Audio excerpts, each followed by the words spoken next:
ડીસા તાલુકાના જેનાલ ગામના રહેવાસી 60 વર્ષીય ઈશ્વરભાઈ ભીખાભાઈ દેસાઈને ગંભીર અકસ્માત નડ્યો હતો।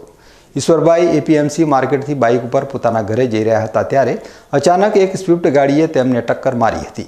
આ ટક્કર એટલી જોરદાર હતી કે ઈશ્વરભાઈ બાઇક ઉપરથી ફંગોળાઈ દૂર પડ્યા હતા અને તેમને માથાના ભાગે ગંભીર ઈજાઓ પહોંચી હતી। અકસ્માત બાદ સ્થાનિક લોકો તાત્કાલિક ઘટનાસ્થળે દોડી આવ્યા હતા અને 108 એમ્બ્યુલન્સને જાણ કરી હતી। એમ્બ્યુલન્સ ઘટના સ્થળે પહોંચી અને ઈશ્વરભાઈને તાત્કાલિક ડીસા સિવિલ હોસ્પિટલમાં ખસેડ્યા હતા।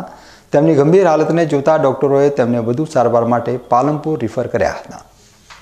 આ અકસ્માતના કારણે જેનાલ ગામમાં શોકનું મોજું ફરી વળ્યું હતું। ઈશ્વરભાઈ એક શાંત અને સરળ સ્વભાવના વ્યક્તિ હતા અને ગામમાં સૌના માનીતા હતા। આ ઘટનાએ ગામના લોકોને આઘાત પહોંચાડ્યો હતો। પોલીસે આ ઘટનાની નોંધ લઈ તપાસ શરૂ કરી છે। સ્વિફ્ટ ગાડીના ડ્રાઈવરની શોધખોળ ચાલુ છે અને અકસ્માત કયા કારણોસર થયો તે જાણવા માટે પોલીસ તપાસ કરી રહી છે। આ અકસ્માત એ ફરી એકવાર રસ્તાઓ ઉપર સલામતીના પ્રશ્નો ઊભા કર્યા છે।